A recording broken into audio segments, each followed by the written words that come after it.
All right, folks, as I say, we want to jump back into a discussion of the material that we started last time. And I'm going to resist the temptation to go back and revisit in detail everything that we talked about in the last class meeting. But I do want to just remind you of the context of what we're talking about now over these class meetings as we move ever closer to our discussion of the Constitution. It's my view. We could just jump straight into a discussion of the Constitution.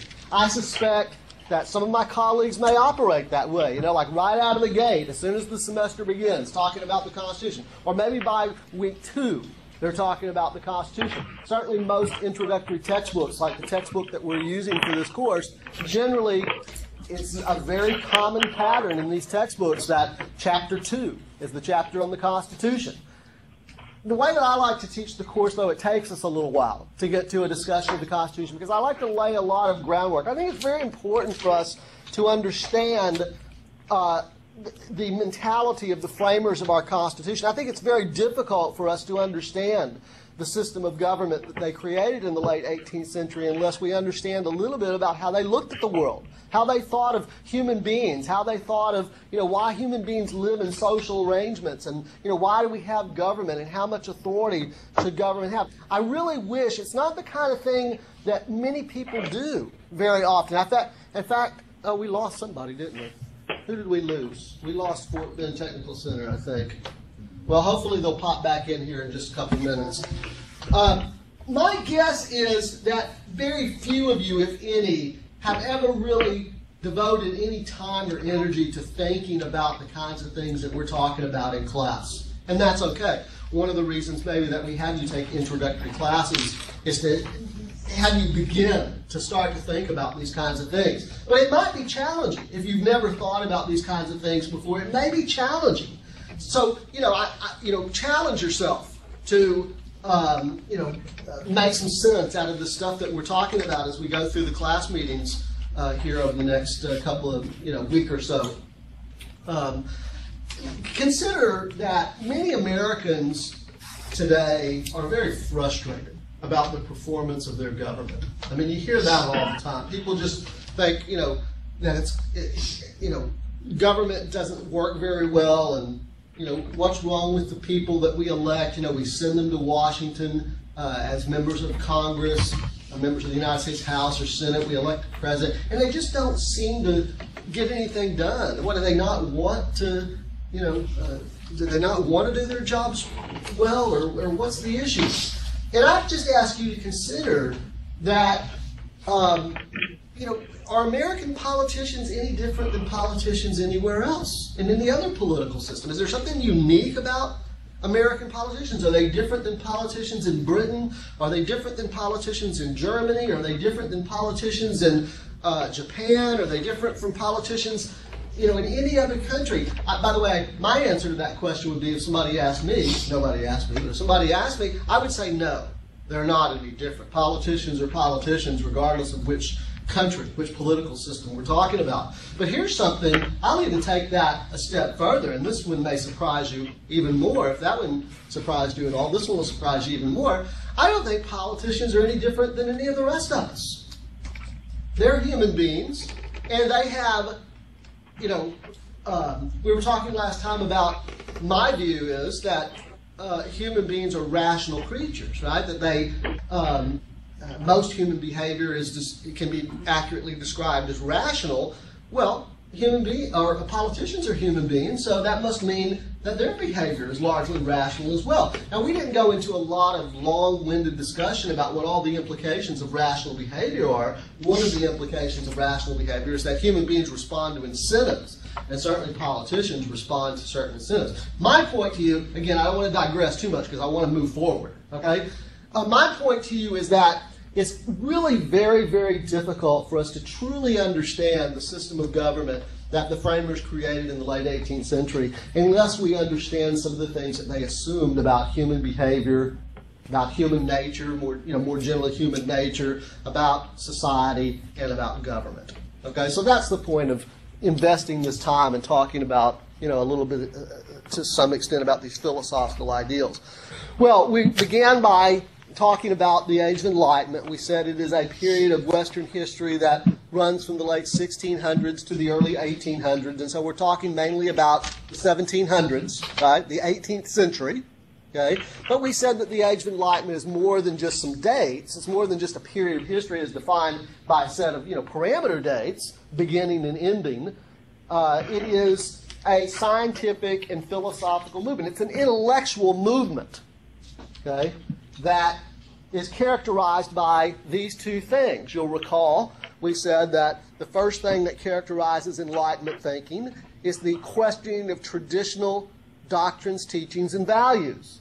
The Enlightenment thinkers, whether it's in the natural sciences or the social and political thinking, are challenging the old ways of thinking, the traditional, conservative, organic doctrines, teachings, and values. And then the second thing that characterizes the Enlightenment, you'll recall, we said, is, why do the Enlightenment thinkers view the world so differently in this period? Well, it's because of their insistence on the application of human reason. Human beings have this ability to reason, and that's the way they should understand the world around them, as opposed, for example, to accepting things as an article of faith. That human beings should understand the world based on their ability to reason. Okay? So, again, when you think about the Age of Enlightenment, those are kind of the general considerations that you want to bear in mind. Now, we had started this list, I think, if I remember correctly, we had started talking about these 5 philosophical ideals, or 5 philosophical concepts that developed during the Enlightenment. The social and political philosophers began to articulate these concepts, and I'm referring to them as legacies of the Enlightenment, because even though the Enlightenment is over, right? The Enlightenment was a little over 100 years, 300 years ago, a little over a century long, 300 years ago. So the Enlightenment is over. We're 300 years removed from the Enlightenment, but the philosophical concepts that developed during this period in the writings of John Locke, and as I mentioned to you last time, some of the French philosophers, and certainly with the Americans in the latter part of the Enlightenment, during the Age of Reason, as it's called, reflect these philosophical principles. Okay? So, let's just begin a discussion. We'll try to make quick work of these, but at least at the top of the list, we've got to invest a little bit of time to sort these out. Okay? So the first one, the atomistic concept of society. How far did we get with this last time? Did we not get very far with it, or didn't start it at all, or what? You just showed it to us. And just kind of put this up here and let you have a look at it and as a tease. Okay. By the way, all 5 of these, think about this for a moment. We're describing the Enlightenment, the Enlightenment philosophers, the Enlightenment thinkers, as challenging the old ways of thinking. And I've listed for you here 5 philosophical concepts that developed during this period. So they must represent some challenges. They must represent challenges to the old concepts. In other words, the atomistic concept of society, which we'll dive into here in just a second, what does it represent a challenge to? What is the pre-Enlightenment concept of society? Individualism as the avenue of universal human progress. How did intellectuals view human progress before the Enlightenment? And the rest of these. That's the way we're going to kind of approach these, is to say, what do they mean? What do we mean by the atomistic concept of society, and what does it represent a challenge to? What do we mean by individualism as the avenue of universal human progress? What does it represent a challenge to? Deism. What does it represent a challenge to? Capitalism, republicanism. Okay? So, let's dive into a discussion of the atomistic concept of society. Now, this is a very complicated idea, okay? And I'm going to try to give you a very stripped-down, simplified version of the atomistic concept of society, which we always run some risk when we do that of oversimplifying. But we'll give it a shot. What Locke and the other Enlightenment philosophers argued was that human beings live in a political society to achieve common objectives, okay? That they are these relatively free-floating atoms. This atomistic concept means that individuals are these relatively autonomous individuals who come together in an artificial, mechanical way, establish a political society to achieve mutual benefit. So, I can't write and talk at the same time. Hold on a second. It's a mechanistic view of human society. Political society is an artificial creation. It doesn't exist, in other words, as a product of nature. It's not like, according to the Enlightenment thinkers, it's not like an organic entity. It's a mechanistic thing. So people come together and they form a political society in order to achieve mutual benefit. It's created by convention. So this is what gives rise to the theory of the social contract. You may remember reading about the theory of the social contract in the textbook, right? Does that ring a bell for you guys? Theory of the social contract, Locke developed in the Second Treatise of Civil Government. Okay? Excuse me, Mr. Fagan? Yes. Can you hear us okay? Who am I talking to? Tyler, sir. Fort Bend you're Technical back Center. down there at Fort Bend? Yes, sir. Yeah, We somehow got disconnected. Okay.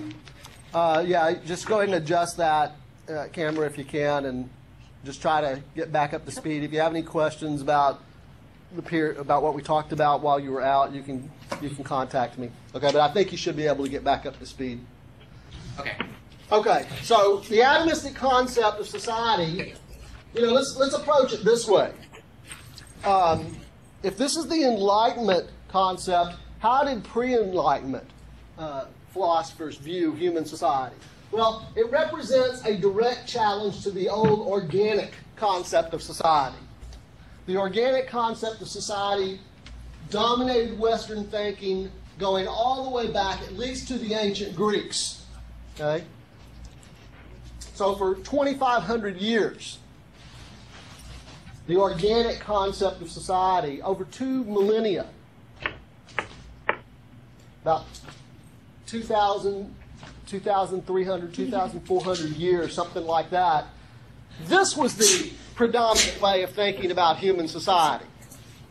Okay? The ancient Greeks, through the Roman period, through medieval Europe, and really down to the early modern period, the intellectuals thought of human society as an organism.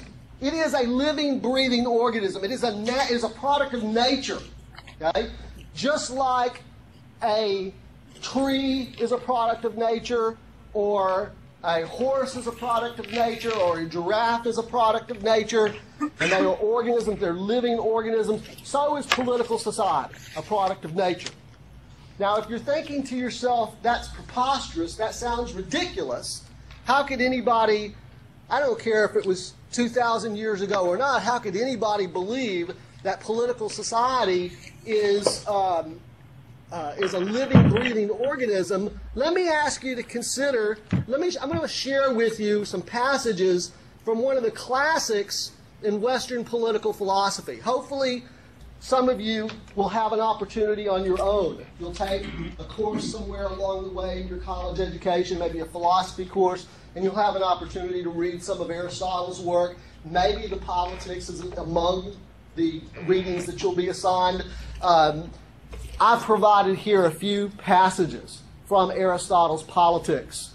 Again, Aristotle, the Greek philosopher, was alive and roaming the streets of Athens about 2,300 years ago, 384 to 322 BC. And here's what he writes about political society. He writes, "When we come to the final and perfect association, we have already reached the polis." That word polis, for those of you who have taken your world history class, do you remember from your world history class learning about Greek civilization? How about out there at Louise? Do y'all remember learning about Greek civilization in your world history? Don't you take world history? Yes, sir. Yes, sir. Okay, what grade do you take world history? 10th grade. Okay, so maybe a couple of years ago. You can remember back 2 years, right? Remember learning about Greek society? What does the word polis suggest? What does it mean?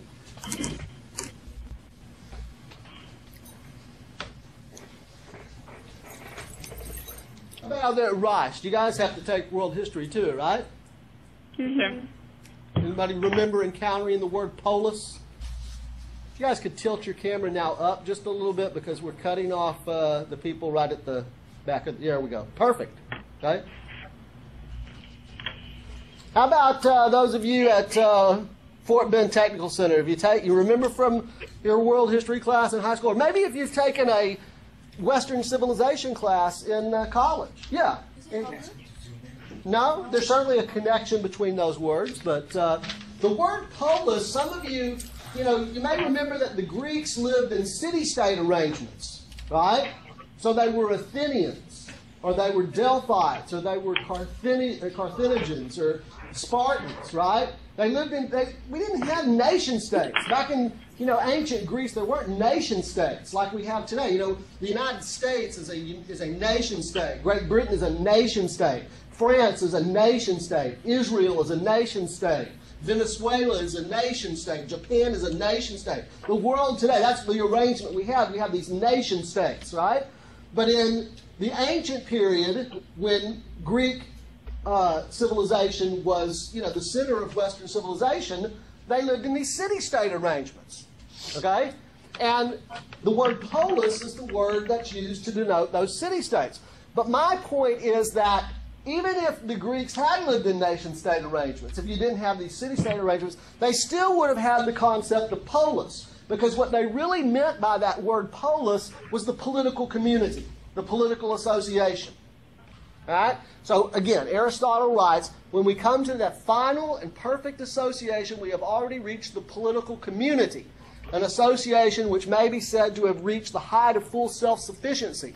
Or rather, to speak more exactly, we may say that while it grows for the sake of mere life, it exists when once it is fully grown for the sake of a good life. And I put the words grows and exists in a different color font, a different size, and in italics, to draw your attention to the fact that he's not speaking metaphorically. He's not saying that the political community is like something that exists. He's not saying it's like something that grows. He's saying it's something that does exist, that does grow. In fact, you can see the very next passage he writes, every political community exists by nature, having itself the same quality as the earlier associations from which it grew. The nature of things consists in their end or consummation. For what each thing is when its growth is completed, we call the nature of that thing, whether it be a man or a horse or a family. Okay? This goes to Aristotle's concept of telos. T-E-L-O-S, which is the word indicating the final or end stage of development. If you've taken a biology class, like a general biology class, and learned about cell division, you know that the final stage of cell division is telophase, right? The final or end stage, right? So Aristotle's idea when it comes to the natural world is that every thing that is a product of nature has a final or end stage of development. For example, an acorn, what's the final or end stage of development of an acorn? Reproducing. From a tree. An oak tree, right? Or how about a maggot? Fly. A housefly, right? What about a human being?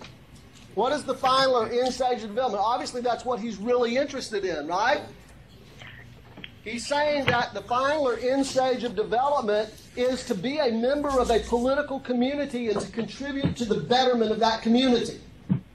Look at the next passage. He writes, from these considerations, it is evident that the political community belongs to the class of things that exist by nature, and man is by nature an animal intended to live in a political community.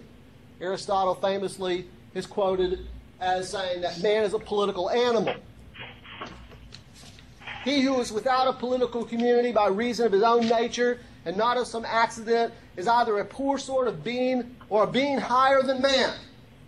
If an individual is not part of a political community, if it's not contributing to the betterment of that organic whole, he is either a beast roaming the countryside, attempting to satisfy his animal appetites, or a god on Mount Olympus, attempting to satisfy his appetites. If you're a human being, nature intends for you to live in a political community. That's his point. Look at the next passage. I've always really liked this passage. Man is a being meant for political association in a higher degree than bees or other gregarious animals can ever associate. You don't have to have a beehive in your backyard. You don't have to have you don't have to be a beekeeper, I think, to appreciate, how bees are. Maybe you've seen a nature special on PBS or something, right? It's a hive animal organism, right? The whole existence is about the hive, right? If you take an individual drone, an individual bee out of a hive and isolate it, what happens? It just dies, right? Because its function is to be part of that hive, that life of that hive. Apparently, according to Aristotle, human beings are like that even more than bees, if you can imagine. Human beings are like that even more than bees, and he attributes that to language. Nature makes nothing in vain, and man alone is furnished with the faculty of language. Actually, language is a pretty big deal, it seems, to political philosophers. You'll see references in a lot of the classics of Western political philosophy to language. And I suspect that's why contemporary philosophers lament what they see as the degrading of the language today, what they might consider the vulgarization of the language, debasing the language. Have any of you ever encountered anybody in your young lives who admonishes or expresses dissatisfaction or frustration with those who kill the language? You ever encountered anybody? They cry about how popular culture is undermining the language, or the legal profession is undermining the language, or advertising is undermining the language, or the best ever, text messaging is undermining the language.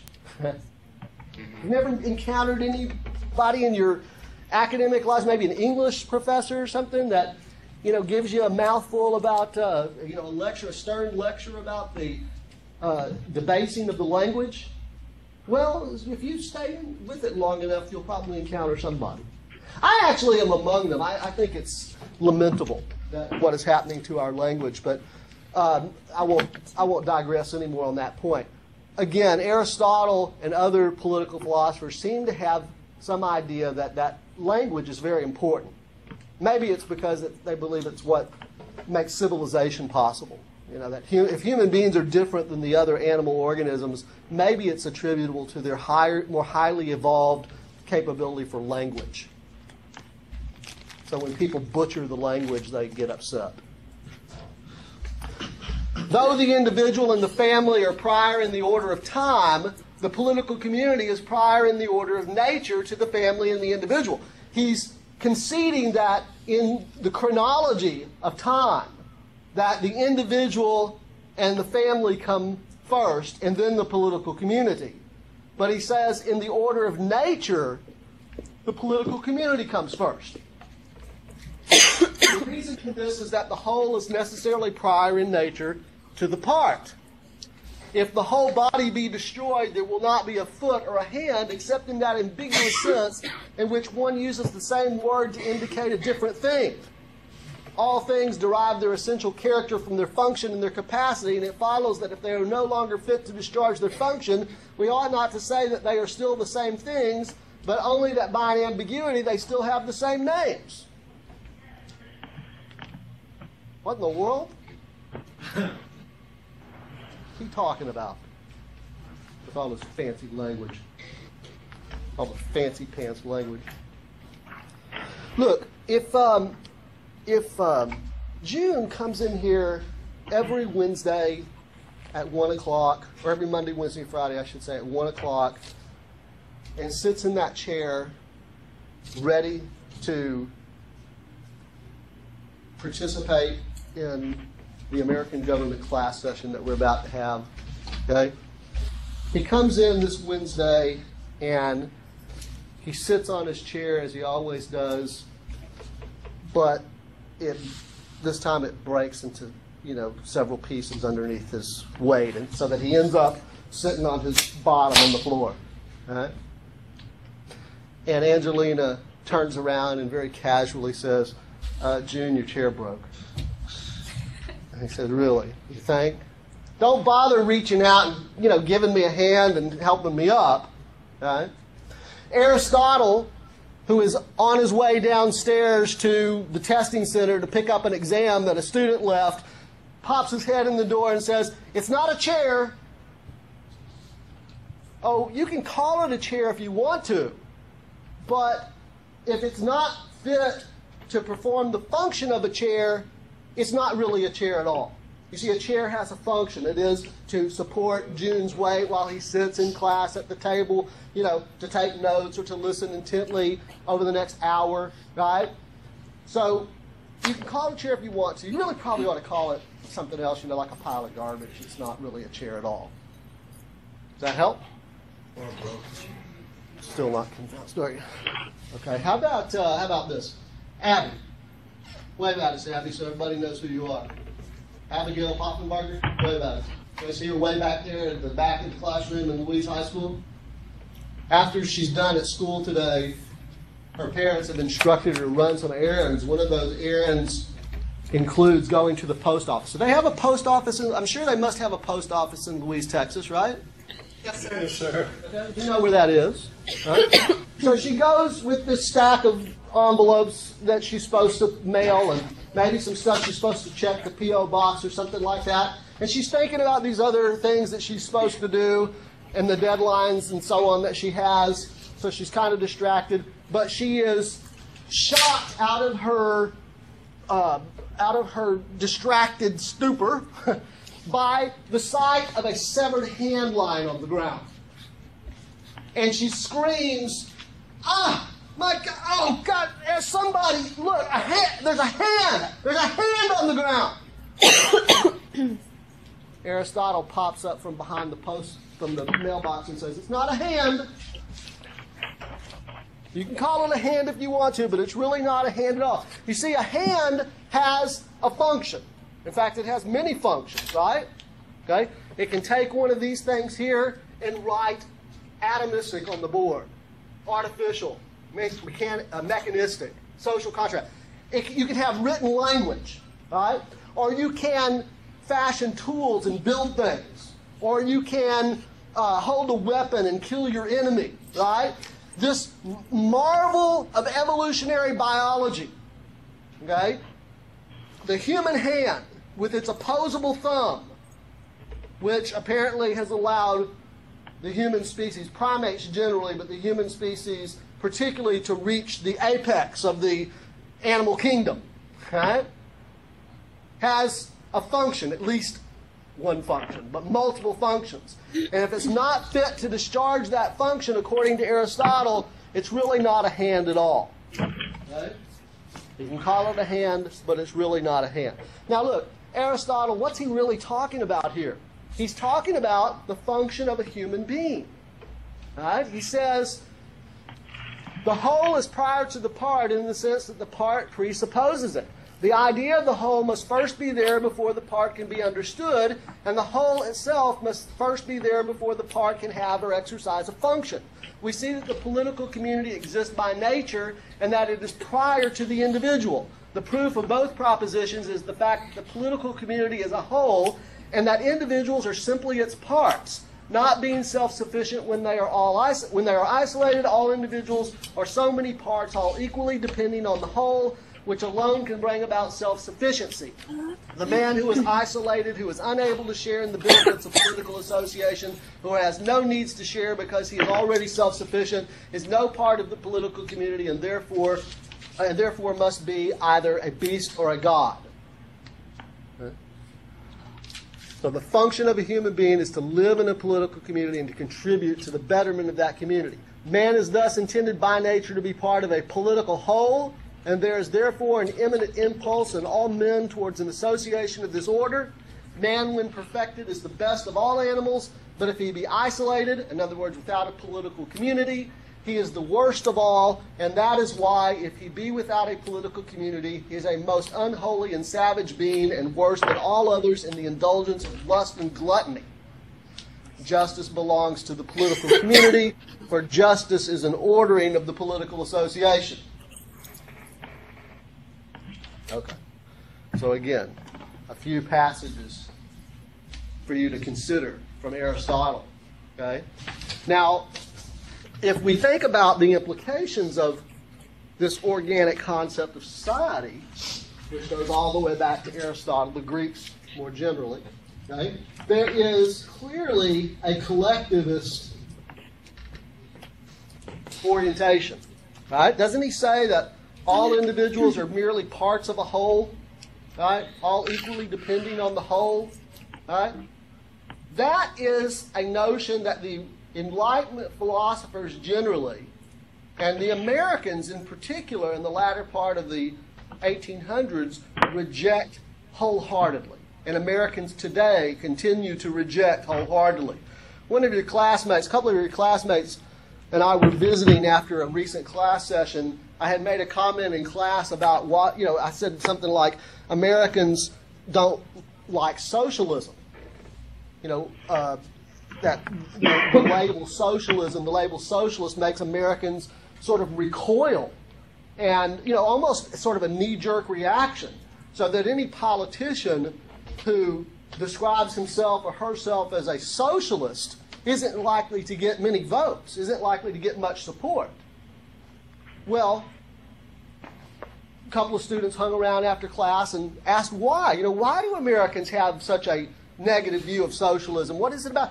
What is it that they understand? And it was really hard to sort of make the point, although I think we made some progress, that what it is that Americans don't like about socialism is its collectivist sort of orientation.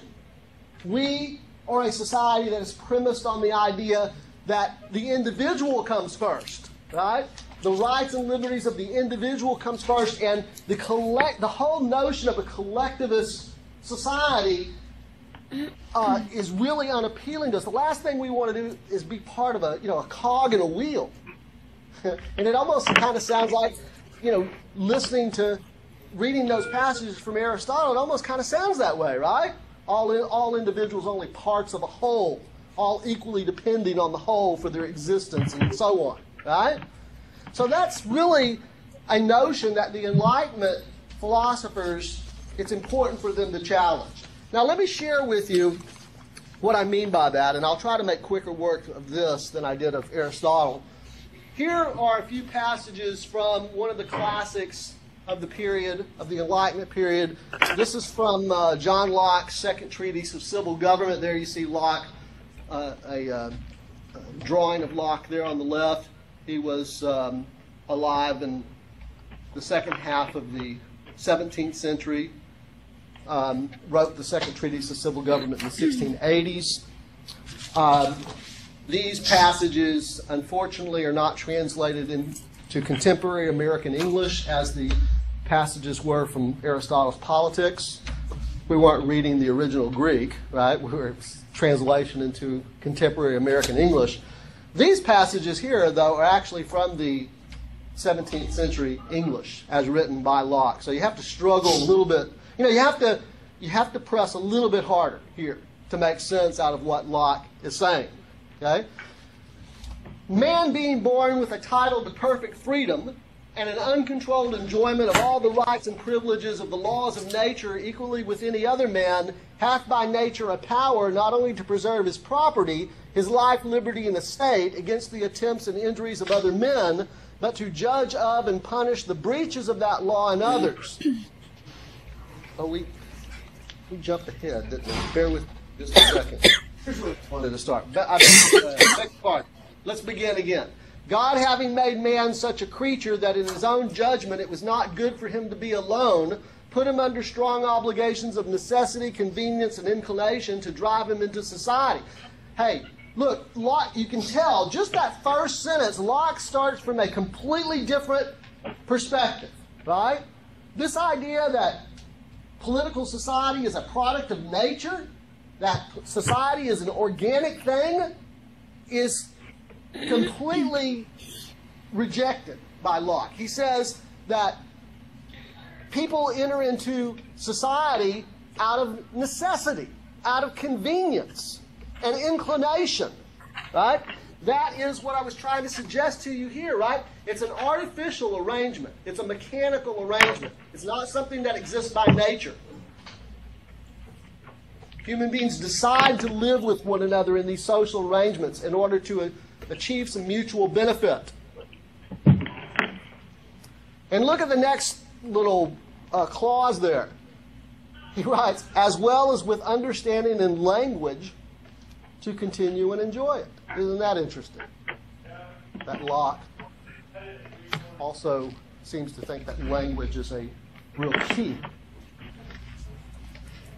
The first society was between man and wife, which gave beginning to that between parents and children, to which in time that between master and servant came to be added. And he goes, like Aristotle, he sort of traces things chronologically. Okay? So he begins with the marriage contract, right? Conjugal society, marriage between man and a woman, is made by voluntary compact. Notice the next clause there. He says, it draws with it a communion of interest. According to Locke, why do men and women get married? Because there's some mutual benefit to be derived. Okay? And more importantly for us, look at the words. I put the words voluntary compact in a different color to draw your eye. All these social arrangements, like marriage, as well as political society, what's key for Locke is the idea of a contract. There's a contract, right? In the case of marriage, there's a contract. Though these conjugal bonds are more firm and lasting in man than with the other species of animals, it would give one reason to inquire why this compact may not be made determinable either by consent or at a certain time or upon certain circumstances or certain conditions, as well as in the other compacts, that it should always be for life, to such as are under no restraint of any positive law which ordains all such contracts to be perpetual. Now, that's hard to read, much less follow along with. So let me give you sort of my take on what Locke is saying there. He's basically asking a rhetorical question. He's saying, is there any reason for us to believe that the marriage contract, is there any, by positive law he means man-made law, is there anything in man-made law that would lead us to believe that the marriage contract is perpetual? How about up there at Louise High School again, up there on the front row on the far left? What's your name, sir? You looking up Locke there on your computer? Yes, sir. Okay. What do you have for us to share about Locke on your computer?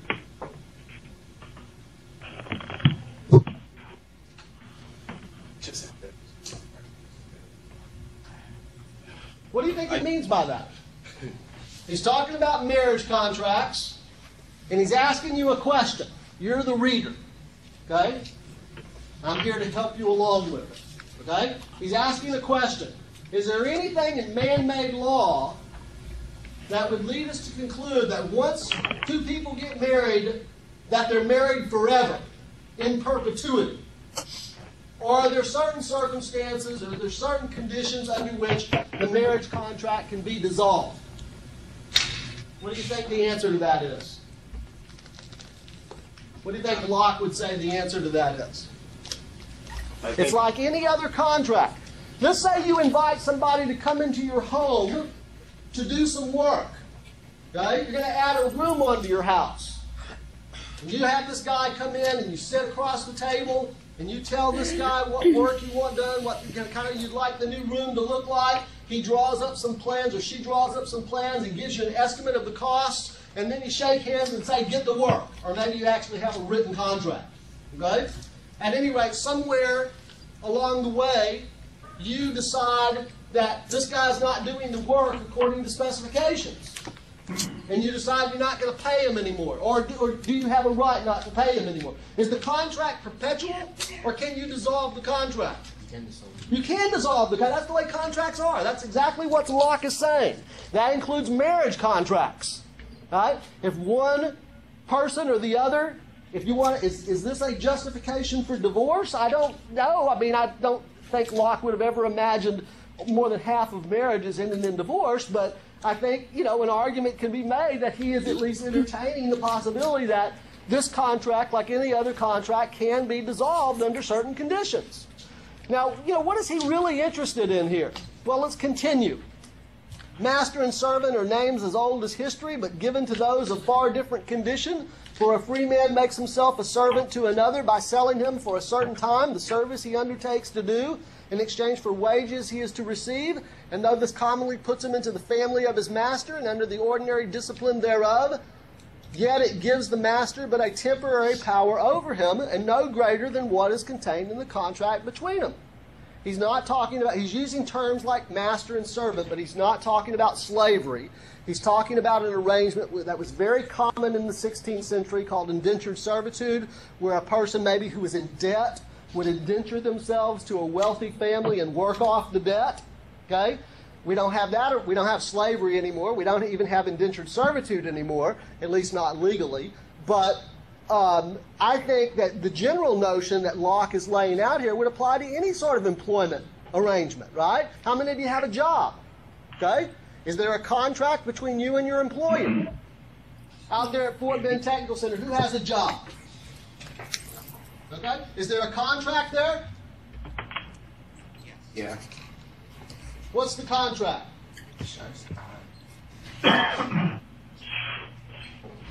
It doesn't have to be a written contract, right? But there's some understanding that you have of what your job responsibilities are. There's some understanding of what the employer thinks you're going to be doing. And there's some understanding about what the employer is going to pay you, right? Does your boss have any power over you at all? Yes. Okay?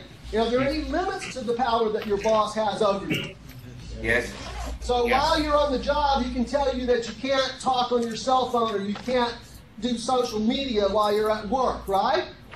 Right? Yes. But he can't tell you that you can't do social media when you're off. That makes sense, right? And that's what Locke is saying here. It does give the master some power, the employer some power over the employee, but no greater than what's in the contract. Okay, so again, he's moving now towards his real consideration, which is political society, which is formed by a contract. Okay?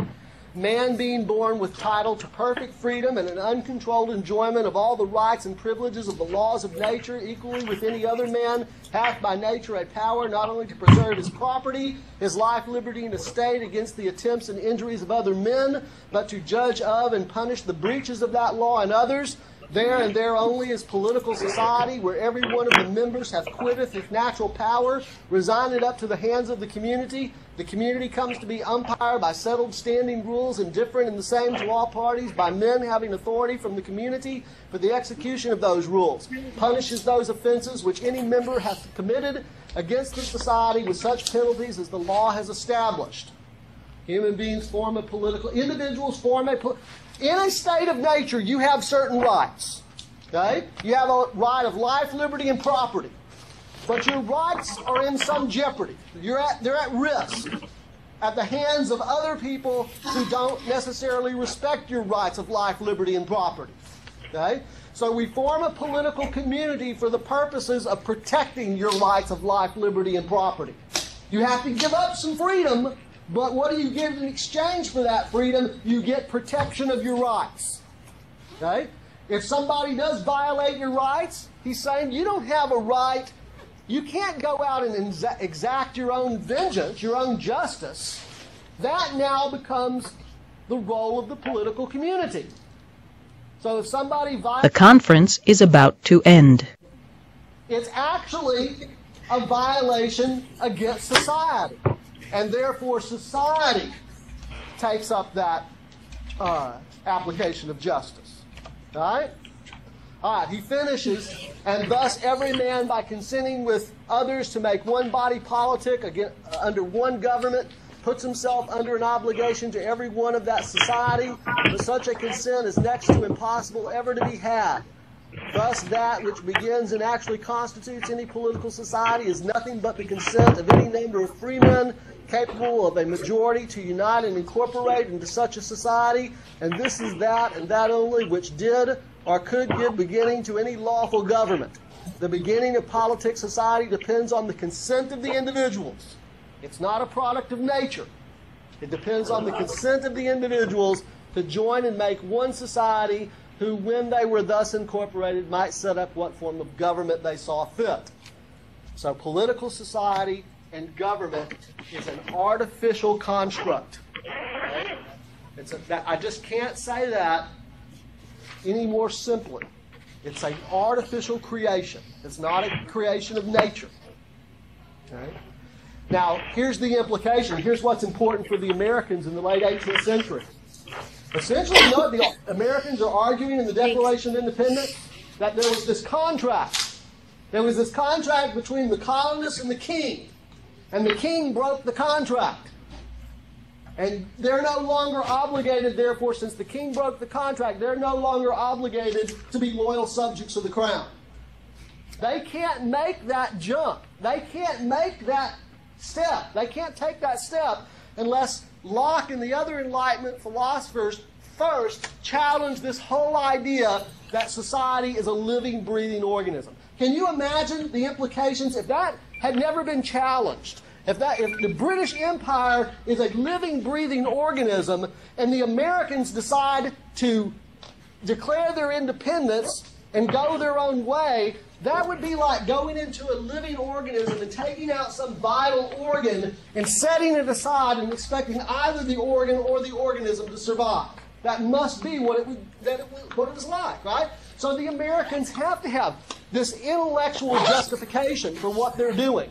And they find the intellectual justification in this very fundamental challenge that the Enlightenment philosophers make with respect to this old concept of society. Okay, we're out of time. We will continue on Wednesday.